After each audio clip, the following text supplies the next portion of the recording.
selama mereka perhubungan mereka ya ada beberapa diberikan uang untuk kebutuhan Lisa sendiri. Kenapa Lisa dipanggil duluan itu bukan berarti juga nanti RK-nya nggak dipanggil. Itu yang strategi penyelidikan. Kita masuk ke menu pertama diskusi malam ini, Saudara. Komisi Pemberantasan Korupsi memeriksa Lisa Mariana dalam dugaan korupsi pengadaan iklan Bank Jawa Barat Banten atau BJB. Lisa diperiksa soal aliran dana non-budgeter. Selebgram Lisa Mariana diperiksa KPK sebagai saksi kasus dugaan korupsi proyek pengadaan iklan Bank Pembangunan Daerah Jawa Barat dan Banten atau BJB. KPK menyebut sangat membutuhkan keterangan Lisa untuk mengetahui aliran dana non-budgeter di Bank BJB. Tentunya keterangan ataupun informasi yang nanti disampaikan oleh saudari LM dalam pemeriksaan dengan penyidik tentu sangat dibutuhkan. Ya, sehingga keterangan-keterangan itu nanti akan membantu KPK dalam mengungkap perkara ini, ya, di mana dalam perkara dugaan tindak pidana korupsi pengadaan iklan di BJB ini kan kita ketahui bersama sebagian anggaran digunakan dalam dana non budgeter ya di BJB yang kemudian penyidik terus menelusuri. Apa sih penggunaan dari dana non-budgeter tersebut? Untuk apa? Untuk siapa? Nah, itu kan sedang didalami. Oleh karena itu, dalam penyidikan perkara ini, KPK terus melakukan pemanggilan terhadap para saksi, para pihak yang tentunya keterangannya sangat dibutuhkan, ya, termasuk kegiatan-kegiatan penggeledahan yang sebelumnya telah dilakukan. Semua puzzle-puzzle informasi dan keterangan itu nanti akan didalami, dianalisis sehingga membuat terang dari perkara ini. Dalam penyidikan kasus dugaan korupsi Bank BJB, KPK pernah menggeledah rumah mantan Gubernur Jawa Barat Ridwan Kamil. Saat itu KPK menyatakan penggeledahan dilakukan berdasarkan keterangan saksi. KPK dalam ini telah melakukan serangkaian upaya paksa yang telah kami laksanakan setelah surat penyidikan dikeluarkan, yaitu diantaranya terhadap kelima tersangka tersebut telah kami lakukan pencegahan atau pencekalan larangan bepergian ke luar negeri. Kemudian kami juga telah melakukan penggeledahan di beberapa tempat yang kami duga terdapat barang bukti terkait dengan perkara dimaksud. Kemudian tentunya kami melakukan penyitaan barang bukti dalam rangkaian proses penggeledahan yang telah kami laksanakan. Dalam kasus ini, KPK telah menetapkan 5 tersangka. Kelimanya adalah Direktur Utama Bank BJB Yudi Renaldi, Pimpinan Divisi Korsek Bank BJB Widi Hartoto, dan 3 orang pihak swasta pemilik agensi iklan, yakni Ikin Asikin, Suhendrik, serta Sopan Jayakusuma.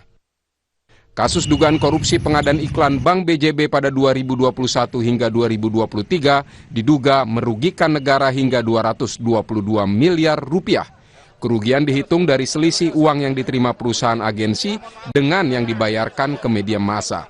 Selisih itu digunakan sebagai dana non-budgeter oleh Bank BJB. KPK masih menelusuri siapa saja yang menerima aliran dana ini. Tim Liputan, Kompas TV.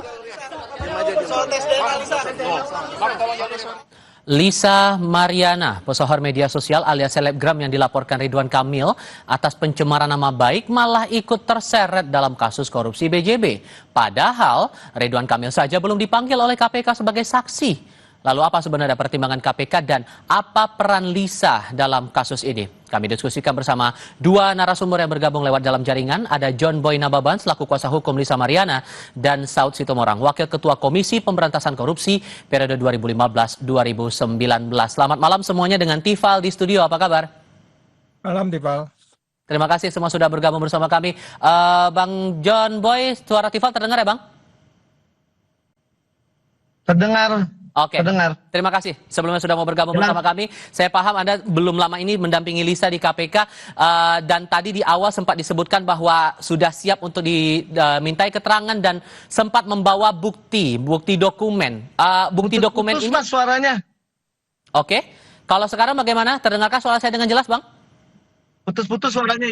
Oke, kita Gimana? coba perbaiki dulu komunikasi kami dengan Bung John Boy Nababan selaku kuasa hukum Lisa Mariana. Kalau gitu saya coba ke Pak Saud. Pak Saud begini, kalau melihat kasus ini untuk mengetahui aliran dana non-budgeter dengan diperiksanya Lisa dalam perkara ini, sebetulnya arahnya akan dibawa kemana ini kasus kalau Anda menelitinya? Ya, selalu saja bahwa kalau kita bicara peristiwa pidana itu kan nanti yang akan ditanyakan itu kan seseorang itu berbuat apa di dalam kasus itu. Jadi kalau kemudian ada sebutan siapa yang berperan serta, siapa yang itu kan banyak teori-teori ya. Apakah itu teori tingkatan, teori konstruksi faktanya, atau teori lain-lain yang bisa digunakan gitu. Terus pertimbangan-pertimbangan yang empirik untuk kemudian siapa duluan diperiksa dari yang lain, ya kan? Itu semuanya ada banyak yang bisa digunakan sebagai dasar pemikir oleh penyidik. Kenapa kalau dalam case ini umpamanya yang dipanggil itu bukan kepala daerahnya yang harus bertanggung jawab di dana non budgeter itu dalam hal ini siapa tadi itu? Ridwan Kamil? Ibu tadi siapa? Oh, Lisa Mariana. Dalam hal ini kenapa Lisa dipanggil duluan itu bukan berarti juga nanti RK-nya nggak dipanggil. Itu yang strategi penyelidikan saja sebenarnya, strategi penyidikan itu sangat common sense. Yang esensi kan sebenarnya setiap orang pingin diklarifikasi dari temuan-temuan yang sudah mereka peroleh, karena begini, ketika penyelidikan saja mereka kan situ dua bukti udah cukup, siapa berbuat apa dan siapa yang kalau ada peran serta. Masuk ke penyidikan makin nyata lagi. Jadi kemudian kalau itu bertahap, itu mungkin hanya teknik-teknik mereka saja gitu, Tifal. Oh, oke. Tapi apakah pemanggilan Lisa lebih dulu baru RK ini masih ada kaitannya dengan kasus antara kedua belah pihak ini di perkara yang lain atau perkara sebelumnya? Oh, bisa saja itu di luar dari perkara yang kan kalau perkara itu kan harus disebutkan pasal mana yang berpotensi untuk dikenakan. Jadi ini perkaranya tentu dikaitan yang 222 tadi, tidak ada perkara lain. Mungkin itu sesuatu yang terpisah. Jadi maksudnya peran setiap orang di 222 ini apa gitu. Jadi kalau umpamanya Lisa dipanggil di situ untuk menjelaskan, kemarin kan ada sempat analisis bahwa ini yang disebutnya kemana uang mengalir dan sebagainya, itu penyelidik yang lebih bisa menentukan strategi apa yang mereka untuk meyakinkan jaksa penuntutnya dan di KPK untuk kemudian ini dibawa ke depan pengadilan. Meskipun gitu. Kemudian KPK sudah lebih dulu melakukan penggeledahan di kediamannya RK, lalu kemudian baru sekarang Lisa dipanggil sebagai saksi, apakah itu tidak salah prosedur atau strateginya apakah tidak akan keliru jadinya nanti? Ya kan kalau penggeledahan kan itu sebenarnya kan dilakukan untuk membuat sesuatu menjadi lebih jelas. Ya tetapi by common definition, by akal sehat, nggak mungkin juga orang digeledah kalau dia tidak harus bertanggung jawab di situ atau tidak terkait di situ. Katakanlah tidak terkait atau katakanlah terkait. Jadi tinggal bagaimana sebenarnya itu bisa nanti potongan-potongan informasi yang diperoleh, apakah itu lewat Ridwan Kamil duluan atau Lisa duluan, itu soal strategi mereka aja itu. Oke. Saya pastikan dulu Bang John, suara saya terdengar jelas ya Bang? Jelas sudah. Oke, tadi kan disebutkan bahwa Lisa bersama dengan tim hukumnya, tim Anda, membawa sejumlah dokumen. Apakah dokumen ini terkait dengan transaksi, bukti-bukti penerimaan uang, atau dokumen apa sebetulnya, Bang? Jadi begini, tadi itu klien kami Lisa Mariana itu dipanggil hanya diminta sebatas keterangan awal saja. Jadi pihak penyidik dari KPK itu berbicara karena bukti kami belum begitu lengkap, maka nanti ditunggu sampai pemanggilan selanjutnya untuk menyerahkan bukti-bukti yang diperlukan oleh penyidik KPK. Itu saja sih. Bukti awal itu maksudnya apakah berkaitan dengan pengetahuan Lisa terhadap 5 tersangka atau pengetahuan dia tentang aktivitas atau komunikasi dengan RK sehubungan dengan BJB ini, atau konteksnya kemana, Bang? Tadi kan perkaranya itu adalah perkara masalah aliran dana BJB. Ya, nah, jadi sebatas klien kami Lisa itu yang ditanyakan adalah adakah aliran dana ke dia yang diberikan dari Pak Ridwan Kamil sendiri gitu loh. Apakah kemudian ini juga mengonfirmasi RK memberikan uang kepada Lisa atau ada bukti transaksi juga? Apakah itu dikonfirmasi? Kalau menurut keterangan klien saya, Lisa Mariana sih, kalau Pak RK emang selama hubungan mereka berdua, emang ada diberikan uang kepada Lisa. Tapi kan Lisa tidak mengetahui bahwa uang itu bersumber dari mana. Hanya sebatas itu saja sih. Dari rekening siapa? Apakah dari rekening RK atau dari pihak lain? Ada berbentuk cash, ada yang transfer juga. Nominal rentang berapa? Kalau itu tidak ada kapasitas saya untuk berbicara karena itu yang lebih berwenang dari KPK sendiri. Jadi saya tidak bisa menyebutkan nominalnya itu gitu karena terlalu sensitif, Mas. Oke, Gitu. saya coba tegaskan dulu. Berarti ini penerimaan itu datang dari rekening RK atau dari pihak ketiga? Dari pihak ketiga. Oke, dan itu dalam rentang atau frekuensi waktu tertentu atau dalam satu kali atau gimana pemberian itu? Karena perkenalan antara RK dengan LM ini kan dari 2001. 2021. Oke. Nah, selama mereka perhubungan mereka ya ada beberapa diberikan uang untuk kebutuhan Lisa sendiri sampai terputusnya mereka komunikasi, itulah yang diterima Lisa gitu. Oke, dan pihak ketiga itu juga terlibat dalam lingkaran kasus ini dan bakal dipanggil atau sudah dipanggil, sepengetahuan Anda gimana? Jadi menurut klien saya tadi Lisa Mariana bahwa akan ada, karena kan yang sudah ditetapkan 5 tersangka, jadi akan ada lagi pemanggilan dan akan lebih banyak lagi yang dilibatkan menjadi tersangka. Oke, uang itu saat diterima disebutkan bahwa bisa untuk dipakai untuk keperluan apa atau sudah dipakai dalam bentuk apa, Bang? Jadi kan bicara BJB ini adalah proyek masalah iklan kalau tidak salah saya tadi mendengar. Nah, yang ditanyakan kepada klien saya adalah ada hubungan kerjasama kah atau kontrak atau apapun. Nah, klien saya itu tidak pernah mengetahui permasalahan BJB ataupun pekerjaan yang menurut yang tadi pertanyaan dari penyidik untuk iklan dan lain-lain gitu. Murni dia menerima uang itu hanya pada saat mereka ada hubungannya dengan Bapak Ridwan Kamil sendiri, murni hanya uang yang sebatas diberikan ya buat kebutuhan dia pribadi, seperti itu. Tapi sempat ada kecurigaan nggak dari Lisa kenapa uang ini diterima dari RK tapi lewat perantara pihak ketiga? Nggak ada, karena kan ya Lisa Mariana ini kan juga umurnya juga masih muda. Begitu dikasih duit ya dia terima saja. Dia tidak pernah mau mengetahui bahwa ini uang dari mana ataupun sumbernya dari mana gitu. Oke. Sebetulnya yang kami penting dia nerima duit buat kebutuhan dia, ya udah seperti itu aja. Oke. Boleh ditegaskan lagi dalam rentang waktu kapan sampai kapan pemberian uang itu? Dari 2021 sampai dia putus komunikasi itu 8 bulan sebelum Lebaran 2024. Oke. Sebelumnya kami juga sudah berupaya untuk mengajak diskusi dari pihak kuasa hukum Ridwan Kamil, namun hingga saat ini masih belum berkenan untuk ikut dalam diskusi di Sapa Indonesia Malam.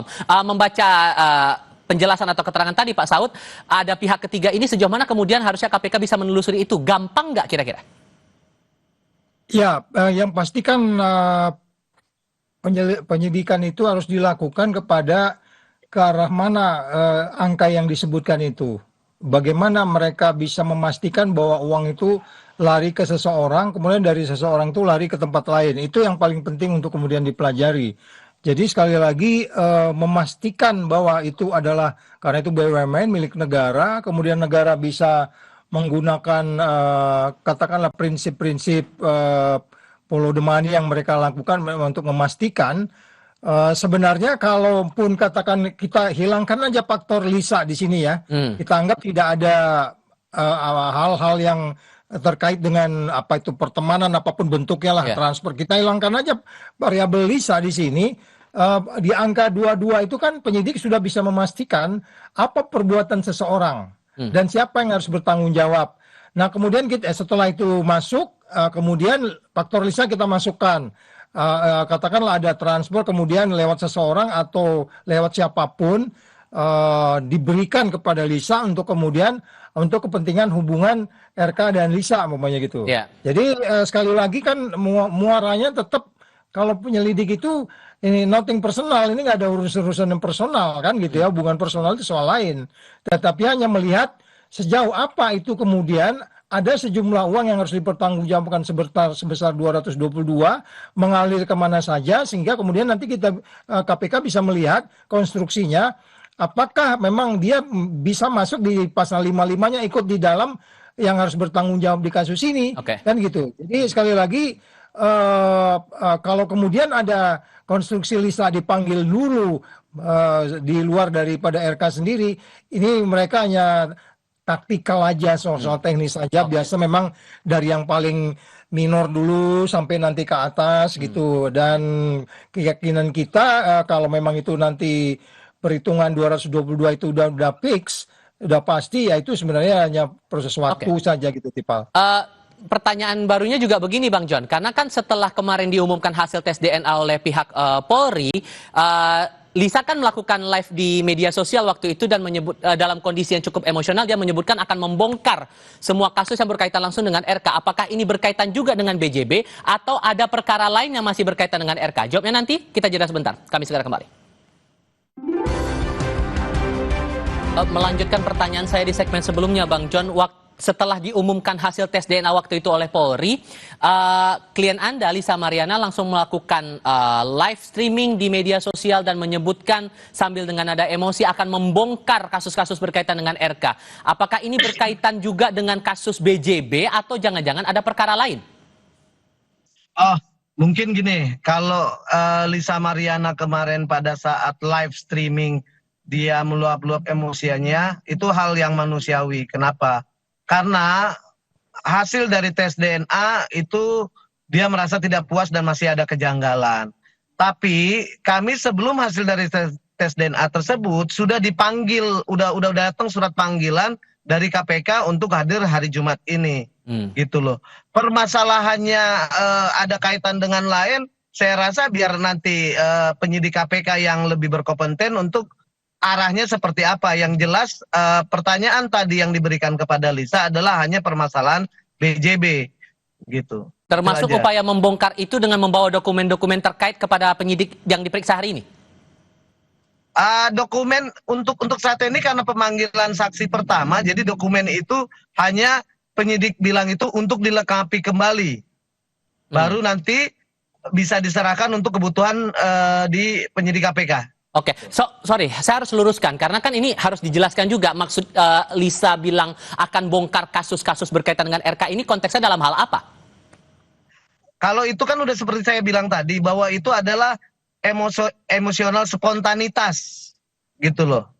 Jadi emosi Lisa Mariana sendiri spontanitas, dia jadi meluap-luap, dia asal bicara aja bahwa akan membongkar semua dengan KPK, tapi hanya sebatas sepengetahuan dia saja.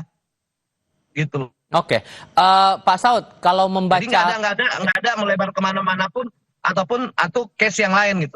Oke, Pak Saud, kalau dalam konteks ini, anggaplah kalau kemudian tadi disebutkan bahwa dia tidak mengetahui soal aliran dana itu detailnya sebagaimana begitu sampai akhirnya bisa diterima. Apakah ini hal yang wajar dalam konteks kasus macam ini? Kita kembali aja dulu ke angka itu ya. Kalau lihat angka itu kan sudah jelas 222 itu kan hasil dari pemeriksaan BPK. Nah, jadi persoalannya kembali lagi itu kalau dianggapnya itu sebuah nilai kerugian negara di sejumlah itu, kemudian siapa yang harus bertanggung jawab, bagaimana prosesnya. Pada bagian lain ada seseorang yang mengetahui. Kita anggap ini proses Lisa di luar dulu ya, di luar variabel ya.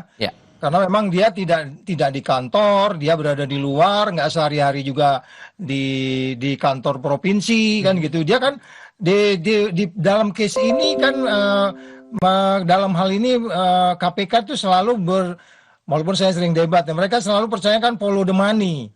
Jadi untuk membuktikan angka 222 ini kemana, karena mereka harus buktikan juga angka 222 ini angka yang dihitung oleh BPK ini kemana larinya. Dan kemudian mereka akan dari sana nanti akan terlihat bagaimana itu bisa terjadi, terus siapa-siapa yang berperan di situ. Jadi kalau kembali lagi kita masukkan faktor Lisa ini di luar dari peristiwa pidana itu sudah terjadi. Jadi artinya gini loh, uang ngambil baru uang dikasih ke orang lain bisa jadi seperti itu. Kecuali kalau dalam hal ini ada perbuatan dia dalam peristiwa pidana ini yang memenuhi unsur-unsur untuk kemudian Lisa ikut di dalam case ini. Jadi masih, dan ini penilaian saya bisa salah, jadi masih dalam konteks follow the money.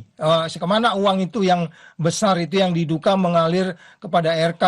Kira-kira gitu, Mas Dipa. Follow the money-nya itu selama ini Anda melihatnya bahwa konteks dari upaya penyidik melakukan penelusuran uang itu masih sesuai norma, masih sesuai aturan ya? Atau malah ada catatan di sini? Oh iya, nanti kan itu kan ini kan case ini bukan case yang pertama di dunia dari KPK. Selalu saja uang itu pergi kemana-mana.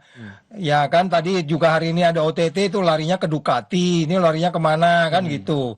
Ya jadi ya, nanti dalam beberapa kesempatan kan kalau memang itu uang negara, ya nanti harus dikembalikan. Tapi kan juga harus ada pengakuan. Oh saya kasih ke ini, nanti biasanya diminta mengembalikan. Berapa besar diterima tadi. John Nababan nggak ngejelasin ya jumlahnya itu nanti biar urusan penyidik saja. Apakah nanti itu diminta mengembalikan kalau jumlahnya signifikan? Jika jumlahnya hanya untuk kemudian makan malam, untuk beli baju, ya lucu juga KPK yang ngurusin beli baju aja diminta kembali gitu. Nggak mungkin juga. Nanti biarin aja itu John yang ngejelasin ke penyidik. Bang John, sepanjang pemeriksaan hari ini ada arahan dari penyidik untuk mengembalikan uang atau tidak? Nggak ada. Cuman melengkapin berkas-berkas yang diperlukan oleh penyidik saja. Oke, dan itu direncanakan akan dipanggil lagi kapan? Kita hanya menunggu surat dari panggilan dari penyidik gitu. Oke. Dari KPK sendiri segera mungkin karena tadi terakhir dari penutupan BAP tersebut karena akan memanggil pihak-pihak yang udah disebutkan sama Lisa gitu. Oke. Tapi di sisi lain juga begini, dari pihaknya RK, dari kuasa hukumnya juga bilang akan membuka peluang untuk damai dengan Lisa Mariana. Anda merasa bahwa ini memang ruangnya cukup baik atau jangan-jangan ini masalah dia bilang kemarin di live streaming bahwa dia akan membongkar kasus RK? Oh enggak. Itu konteksnya kan berbeda.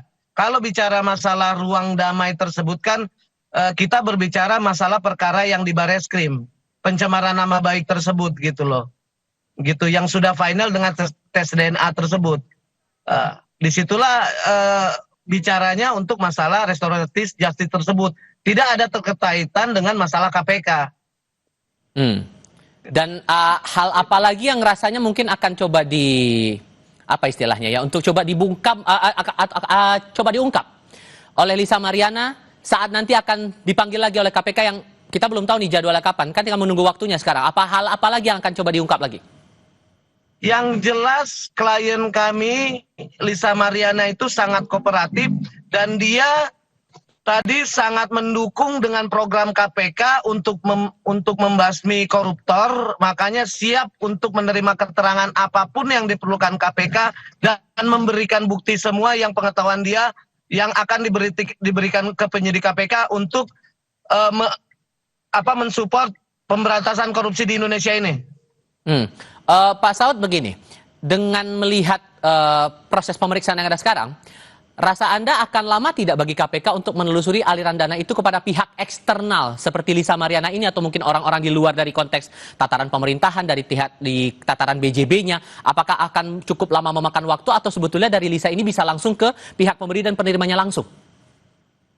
Ya kalau dari rumah saya diambil ada mobil, ada Mercy, ada apa itu kan tinggal persoalan menghitung jumlahnya saja sebenarnya. Jadi perbuatannya sendiri sudah ada keyakinan di situ penyidik. Jadi tinggal bagaimana berikutnya ini mau dikembangkan, ya kan? Siapa tahu ada yang lain-lain. Karena kan kita nggak tahu dari 222 itu tipal, uang 222 itu gede loh, ya kan?